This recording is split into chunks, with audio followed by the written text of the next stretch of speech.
Hello everyone, hope all of you are doing great. And in today's video, we are going to discuss October 2020 Paper 1 exam. All right, so the first question over here says to you, write 64 over 124 in its simplest form. I need to find here a common factor, a number that I can divide both of them by. The easiest thing that should come to your mind is dividing both of them by 2, which is going to lead you to 32 over 62. All right, but then I still have here an even number in the numerator and the denominator. So divide again over here by 2 and divide here again by 2, which is going to lead you to 16 over 31, which is the simplest form. All right, next. Write in the boxes, the correct name for each part of a circle. So you're going to find that this part over here, the outline of a circle, which is also kind of like what we use to calculate the parameter, but we do not call it parameter actually. If it is the outline of a full circle, we call it the circumference. So this is the circumference. While this is the radius. It is the short one, not the long one like this, which is the diameter. Radius and diameter must go through the center of the circle. The center of the circle. So this is radius, this is diameter. If we have a line that doesn't go through the center of the circle and goes this way, we call this one, it is not part of the current question, but it's worth noting that this one is called a chord.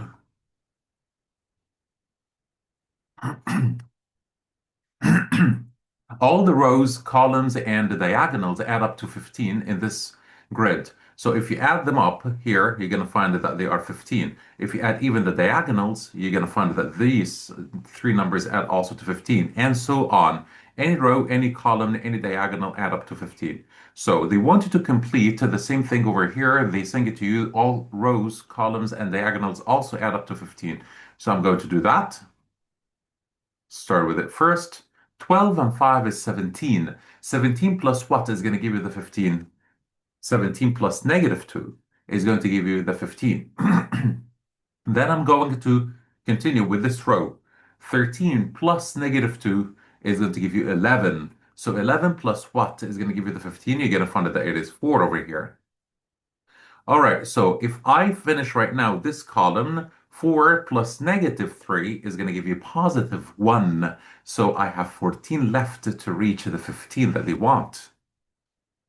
Then I have over here this row, negative 3 plus 12 is going to give you exactly positive 9. I have a 6 that is left until I reach the 15 that they want.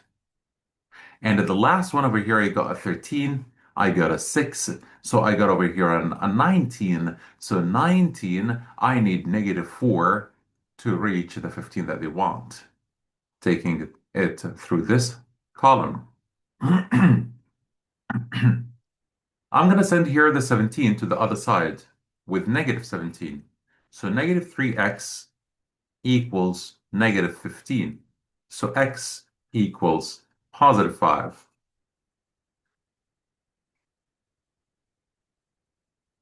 Draw pattern 4 in the sequence. If you noticed over here I have 3 rods, you see? While here, you don't have only 3. If you count them, you're going to find here that I have 4, 5, 6, 7. So I have here 7 rods. And if you count these, you're going to find that they are the same like these 7, the same, and 8, 9, 10, 11. So 11 rods. So the next pattern is going to be what? If you notice that this is linear, then great job. I added here a 4, then I added here another 4, then I need to add another 4 over here, which is going to give me exactly 15 rods. So let's draw them. You're going to do the same thing exactly, like what's already drawn. This is the same like what they drew over here, right? So 1, 2, 3, 4. No, we have one more missing. So this way it is the same. We have so far 11 rods. I need to add 4 more. So 1, 2, then 3, 4. That's it. This way you drew 15 rods. Complete the statement. So this is the first question, which is A. Complete the statement. When the pattern number increases by 1, every time the pattern number increases by 1, the number of rods increases by 4. Work out how many rods will be used for pattern 7. Someone might think about it, I'm going to add a 4 to reach pattern 5, which is going to be 19. Another person, then they continue to say 6 is going to become 23, and then the 7th is going to become 27. Adding 4. So this is also going to be correct if you say 27 this way. But another person might want to play safer, and they say to you that we want to find the nth term. Every time we're adding a 4, so it is 4n. And then term 0, I'm going to go backwards and say minus 4, so it is going to be minus 1. So 3 go backwards. The 4 steps is going to be 4 minus 1. And they say 4 multiplied by 7 to find the 7th term. Minus 1 is going to become 28 minus 1, which is 27.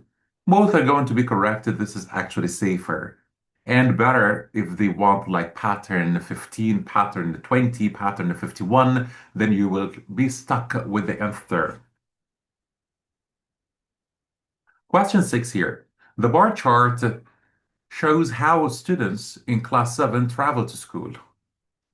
So they told you here that the car, you're going to find here 7, 8, then you're going to find here, this is 8 travel by car, and here you're going to find that this is 14, and this one here, they are 5, and the walk is actually 9 exactly, and the bicycle, you're going to find that they are 4. There are 40 students in class 7. They said true. So you just simply add them all up. You're going to find that they add up to 40. The first one is answered for you. No need to waste your time on it. 50% of the students who travel by car or bus. Car is actually 8. Plus bus is actually 14, which is 22 exactly. 22 out of 40 is not 50%. 50% would be 20 exactly, so this is false. A quarter of the students walk to school, so walking is actually only 9 out of 40. So it is still also false. Why? Because 9 out of 40, they said all are 40. So 9 out of 40 is not actually 1/4. The quarter is 10. It is dividing 40 by 4, which is 10. So they said quarter is 9. No, also false.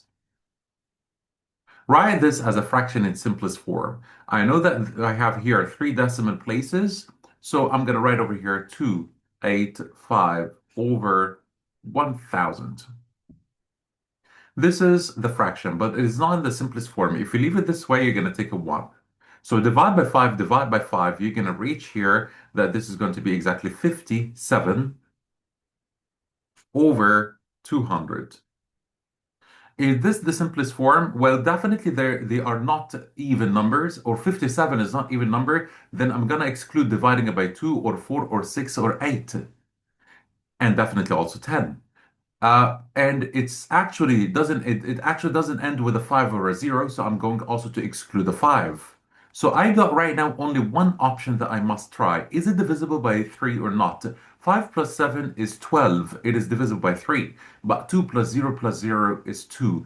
It is not divisible by 3. So 57 over 200 is the simplest form. I checked the even numbers, not possible. I checked the 5, not possible. I checked the 3, not possible. That's it. I cannot simplify anymore.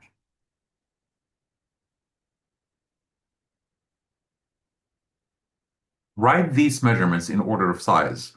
You're going to find here that I need to convert them all into meters. So this is 540 meters, done for me. This one, I'm going to divide by 100 to make it into meters. So 5.04, 5.04 meters. This one here, to convert it into meters, you need to multiply by 1,000. So it's 5,040 meters. And this one over here from millimeter to meter is divided by 1,000, which is 5.4 meters.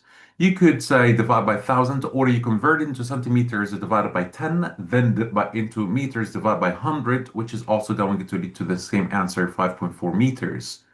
Now you can arrange them. From smallest, you're going to find that the smallest of them all is 5.04 meters, but we're going to write the original, 504 centimeters. Done. After that, you're going to find that we have 5.4 meters, which is 5,400 millimeters. Then you're going to find that we've got over here 540 meters, and the largest is 5.04 kilometers. Pierre rolls a dice with four sides, numbered 1 to 4. He also throws a coin with two outcomes, head and or tails. List all the possible outcomes. One has been done for you. So it could be 1 and H. And then they said to you, after that, it could be 1 and tail, 2 and head, or 2 and tail, 3 and head, or 3 and tail, 4 and head, 4 and tail. That's it, because the dice is not a normal dice or not a six-sided dice. They said a four-sided dice. So I'm going to need to stop here by the 4. And they said to you at the end, you may not need to use all the rows. So don't get confused if you find the last 2 rows empty. Choose one of these words to complete each sentence about the angles in the diagram. Angles B and F are what angles? So B is here, F is here. So if you notice, you're going to find that you have the corresponding angles. Look at that. One is inside the parallel lines, the other is outside the parallel lines, and they are not adjacent, they're not next to each other. So this is corresponding. Angles D and E are what angles? D and E. You're going to find over here, I'm going to choose a different color. You're going to find a D and E making this shape. Both of them are are on different sides of the transversal, so they are alternate angles.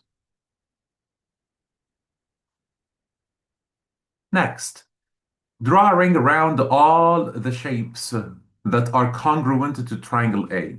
So congruent to triangle A, you're going to find this one definitely congruent means what? Same in length and size. So over here, you're going to find that this shape is exactly the same as this. So this is exactly the same as this one.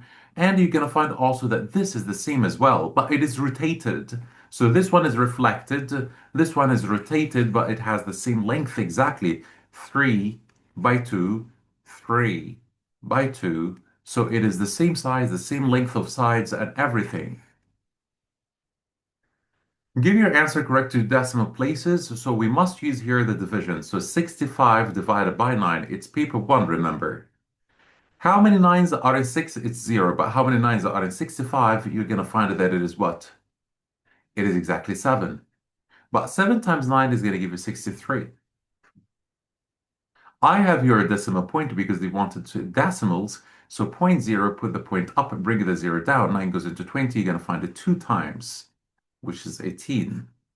Then here I have another 2, bring down another 0, which is going to give you 9 goes into 22 times. Oh, so it is 0.7 to 7.22222. They want 2 decimal places, so it is only 7.22. The 2 stays the same because after it is a weak number. Here they're telling you write a value in the box to make this statement correct. Multiplying it by 10 is the same as dividing it by 10th. And the opposite as well. If I say to you multiplying it by 10th is the same as dividing by 10. All right? The same thing also with the 100th. Multiplying it by 100th is the same as dividing it by 100. All right. So here, multiplying it by 10 is the same as dividing it by 10th. Working this out, we're going to ignore the decimal points. This is the first thing that we are supposed to do. 2.46 multiplied by 1.3. Ignore the decimal points. 3 times 6 is 18. Get rid of the 1. 12 is going to be 13. Get rid of 1. Is going to be 7. Put a 0. 6, 4, 2. Add them up. 8, 9, 11. So 3. So here I have 3 decimal places. 1, 2, 3 decimal places. So I want the 3 decimal places. It's 3.198. Write your answer to part A correct to two significant figures. The first significant figure is the first non-zero figure. So the first non-zero figure is this one, right? So this is the first. Two significant figures, which is this one. So it is going to be 3.2. Everything, because after the second significant figure is a strong number, it gives it 1, so it's 3.2. Anything after it gets removed because they are decimal places. So 3.2, don't never write 00. So 3.2 only. Here is a right-angled triangle. Sketch two of these right-angled triangles joined together to make a parallelogram. Well, I'm going to need here straight lines, a ruler, and a pencil, definitely. I'm going to draw the same over here. So this is one right-angled triangle, not drawn to scale, but this is a right-angled triangle over here. And then I'm going to do the same thing exactly. I'm going to rotate this right-angled triangle. Look at that.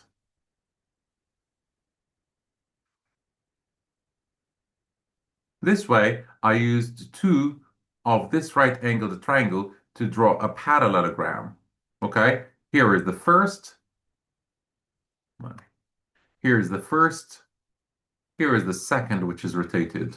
This way, I drew two right-angled triangles of this one, and I made a parallelogram. Okay, I need to erase this.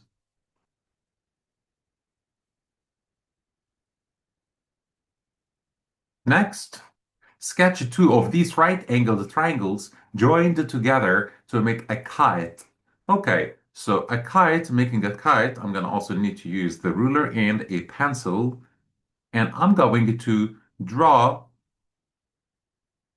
one like this, and possibly you're going to try best to make it look like a right-angled triangle this way. It doesn't have to be measured with a protractor, or it doesn't have to be accurate, but it must look like a kite. So here, I'm going to also draw over here this one, same, and also saying that this is a right-angled triangle.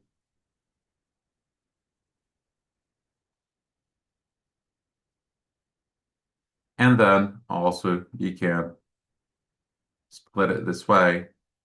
So now this way, I made a kite using, this could have been a little bit longer, but actually they're still not equal, not the same length. So here I drew a kite showing that this and this are equal, this and this are equal, and opposite angles over here are also equal. Opposite angles over here are also equal. This is what makes a kite. Let's erase this. Eva measures the mass of 25 children. She calculates the mean and the median of the masses. Eva makes a mistake when measuring the mass of one child. The child's actual mass is 5 kilograms greater than Eva's measurement. Take the correct response to each of the statements, of these statements. So the correct mean is greater than Eva's mean. Yes, definitely. Why? Because the mean, I add all the values up and then I divide by how many they are. So adding all the values up, adding it to them, the 5 kilograms that she missed. She missed actually 5 kilograms. A child's actual mass was 5 kilograms greater than what she did, or what she wrote down, or what she measured. So the actual mean needs to increase 5 kilograms in the numerator, or the number before division. So yes, definitely the actual or the correct mean will be greater. Yes, it will be bigger. So this must be true. But they're saying to you the correct median is greater than Eva's median. Well, we don't know how. Because we know that, imagine that you have here all these data. You have a lot of data here in the middle, from the beginning until the end.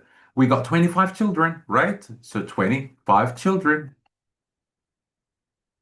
One of them, we know that the median is the number that is in the middle, right? The median is the number that is in the middle. One child was measured incorrectly and is going to be 5 kilograms greater. That child could be in the beginning, that child could be in the end, that child could be in the middle exactly, or close to the middle. So we cannot actually tell. We don't know which child will have the 5 kilograms that are greater. So we cannot tell. Complete this statement using a consecutive whole numbers. Square root of 40 is actually between square root of 36 and square root of 49. So it is between 6 and 7. Okay? So this is what you need to write, 6 and 7 over here. Carlos, Rajiv, Samira, and Naomi share a bag of sweets. So Carlos eats a 2/5, Rajiv eats 1/6, Samira and Naomi share the rest of the sweets equally. So I need to know what is left after 2/5 and the 1/6. What is left from the whole bag, right? So finding what is left from the whole bag after eating a 2/5 and 1/6 is going to give you what is left for Samira and Naomi. So let's do this. This is going to be 1 minus 2/5 plus 1 over 6 is actually we have to do them with the same denominators. So multiplying this up and down by 6 gives you 12 over 30. Multiplying this up and down by 5 gives you 5 over 30. So it is 1 minus 17 over 30, which is 13 over 30. This is what's left for who? This is for Samira and Naomi together. But I want only Samira. They're asking only about Samira. And they said they are shared equally. So we're going to do over here 13 over 30 divided by 2. Keep change flip 13 over 30 times half, which is 13 over 60. And this is what Samira gets. 13 over 60 of the sweet of the bag of sweets. Next, the same to the first three terms of the sequence 3n squared minus 7n are negative 4, negative 2, 6. Write down the first three terms of the sequence 3n squared minus 7n plus 3.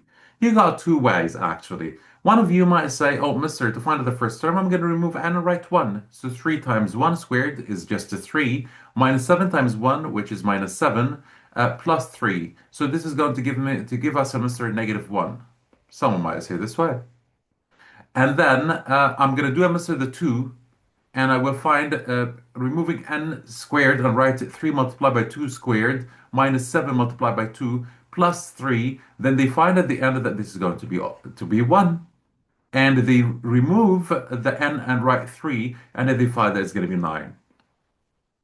This is one way which is harder and longer.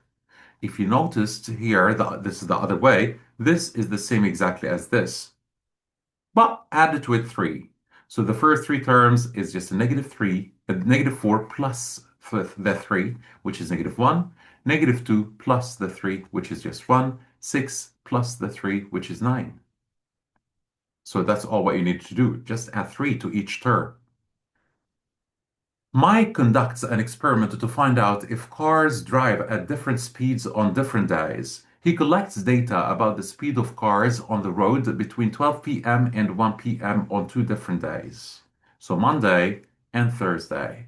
His data is shown in the back-to-back stem and leaf diagram. Work out the difference in speed between the fastest car on Monday, which is 83, finding here looking at the key, telling you that this means actually 42 on Monday and 41 on Thursday. So we know now that the stem is tens. So finding here the difference between the largest, the fastest on Monday and the fastest on Thursday is just 84 minus 83 equals 1 kilometer per hour. Mike concludes that the speed of cars is lower when there are more cars on the road. Explain how the data supports my conclusion. Well, you find over here that you have more cars, definitely. How many cars do we have over here? Let's count them. And let me clean this.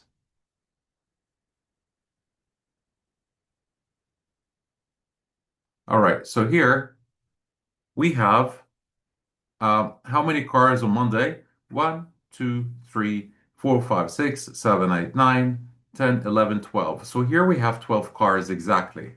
While here we have 1, 2, 3, 4, 5, 6, 7, 8, 9, 10, 11, 12, 13, 14, 15, 16, 17, 18, 19, 20, 21, 22. So here we have 22 cars. You're gonna find the speed, so definitely this is more crowded. So to support his statement, we need to see here, for example, above 50, the speed that is above 50, how many cars are above 50 here? One, two, three, four, five, six, seven. Only 7 out of 22 cars are above 50 kilometers per hour, right? While here, above 50, I have 1, 2, 3, 4, 5, 6, 7, 8, 9. So here we have 9 out of 12 cars are above 50. So showing this, 9 over 12 cars are faster than 50 kilometers per hour on Monday, while 7 over 22 of the cars are faster than 50 kilometers per hour on Thursday. This shows what? This shows that a greater proportion, this is definitely greater than that. 9 out of 12, 7 out of 22. So you're showing that a greater proportion have drive faster when it is less crowded, which is on Monday. So this supports his statement. Hassan plays cricket. The table shows the number of catches he makes in 50 games. So we know now that we're talking about 50 games. Use the table to estimate the probability that he makes exactly one catch in the next game he plays. So one catch, the frequency is 11, so it is 11 over 50. This is the probability. Write down the model number of catches. The catches that got most repeated, it is the 3 got repeated the most. Find the median number of catches. We agreed to find the median. We add 1, so it is 50 plus 1 over 2, which is going to give you exactly 25.5 catches. I need to add the frequency until I reach or pass by 25.5. So you must reach 25.5. Once you reach it or you pass it, this is the median number of catches. So here, start with the 8. Have you reached it or passed it? No, I haven't. Plus 11, which is 19. Have you reached it or passed it? No, I haven't. Plus 12. Plus 12, which is going to give you exactly 31. Have you reached to 25.5 or passed it? Yes, I have passed the 25.5, so the median number of catches is 2. A hamster eats 2/7 of a bag of carrots each day. Work out how many days it takes the hamster to eat 8 whole bags of carrots. It might confuse you a little bit to see a fraction over here, but just imagine a whole number. If I say to you, a hamster eats 2 bags of carrots each day, work out how many days it takes the hamster to eat 8 whole bags. You're going to say to me, Mr. 4 days, 8 divided by 2 is going to give me 4 days exactly. Exactly, same thing. So it is 8, and instead of dividing by 2, it is 8 divided by 2 over 7. Keep, change, flip. So 8 times 7 over 2, which is 56 over 2, which is going to give you exactly 28. 28 days. All right, next.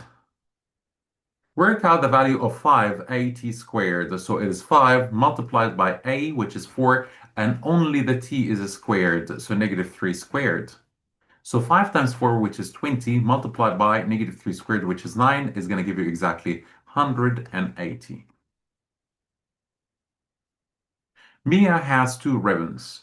One is 60 centimeters long and the other is 45 centimeters long. Mia cuts both ribbons into pieces. All the pieces have the same length exactly. Find the greatest possible length. Well, once you see this in this context, just remember that they want from you the greatest common factor or the highest common factor. So you need to find the highest common factor of both. So you must here do what? You need to prime factorize the 60, which is 5 times 12, and the 12 is going to be 3 times 4, and the 4 is going to be 2 times 2.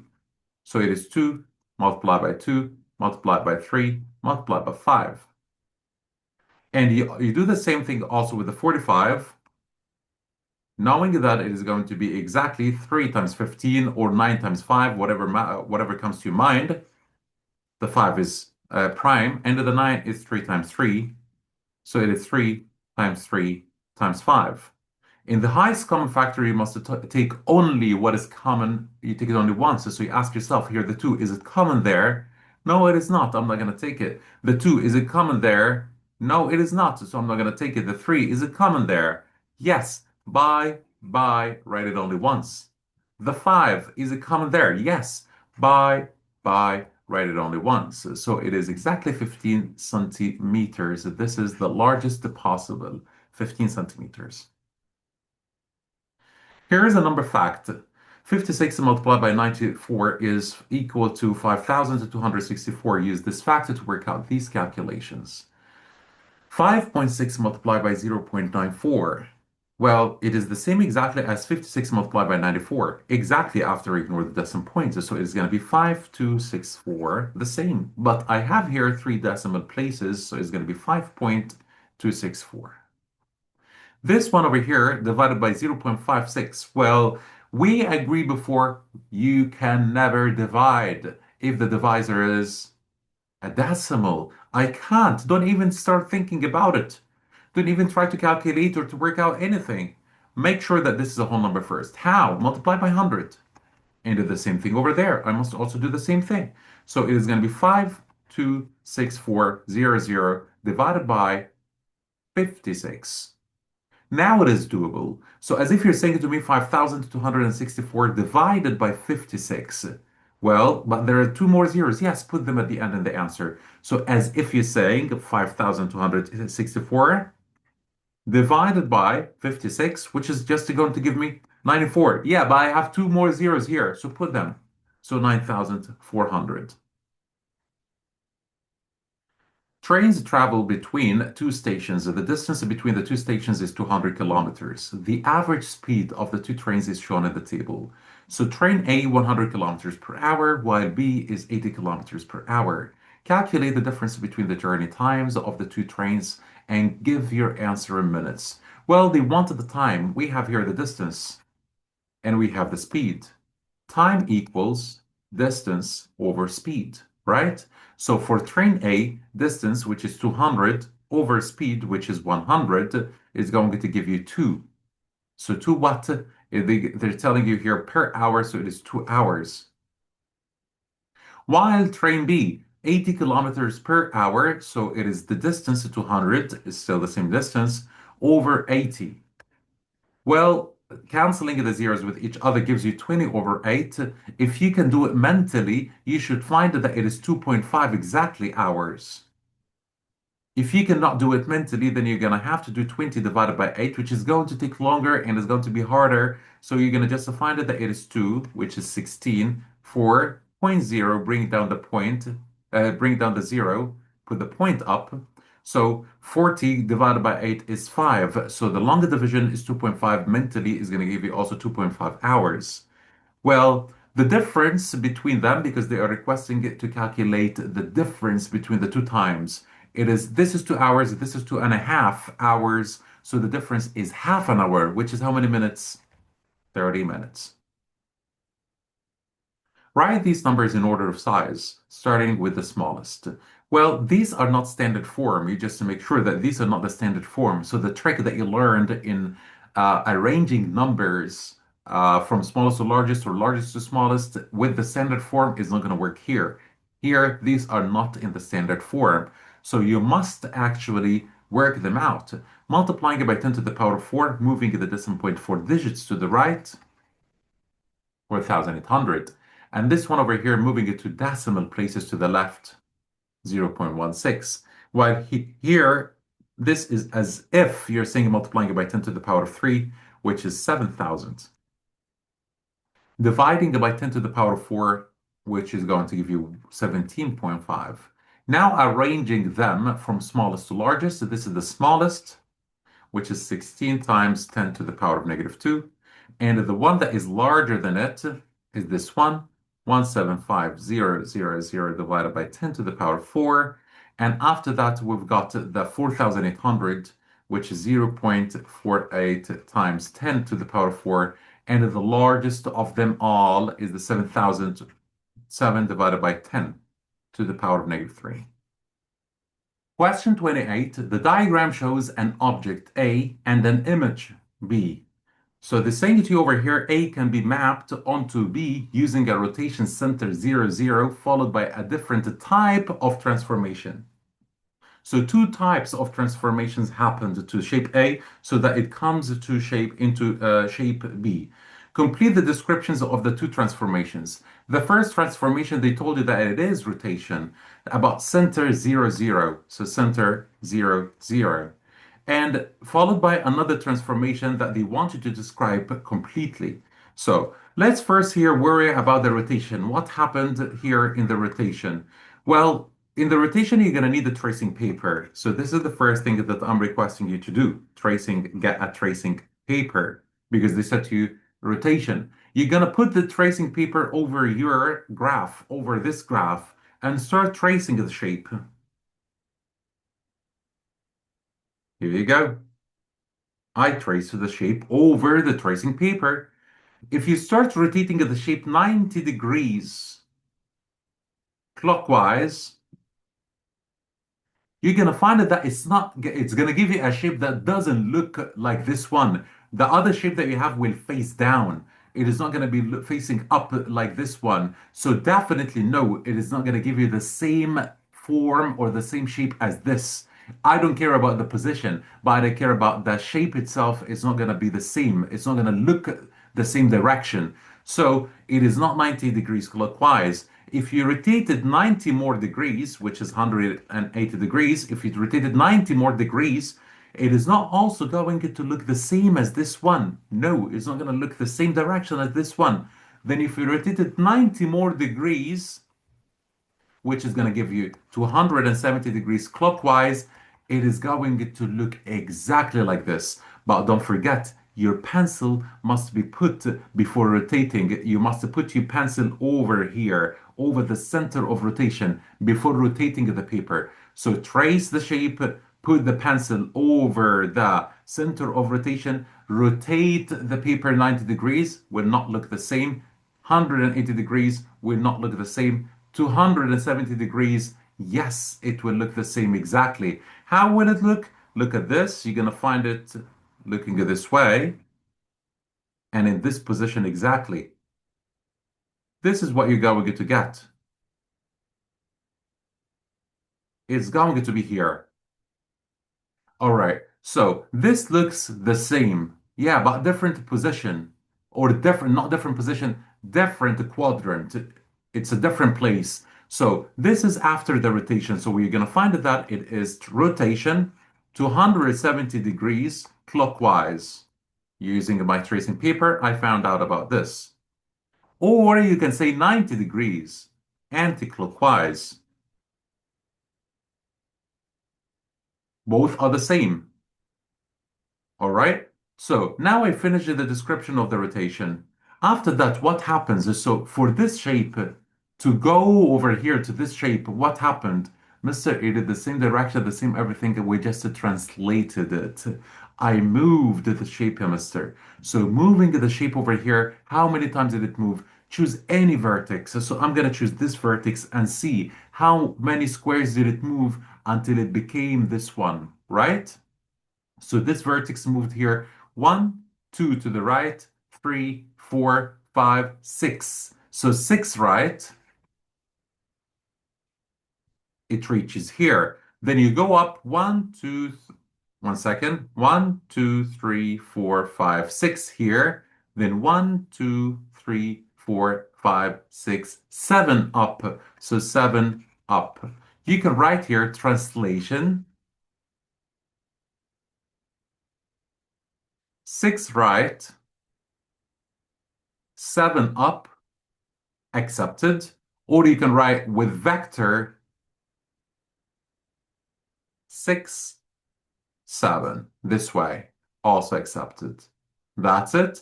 Thank you so much, everyone, and see you in another video.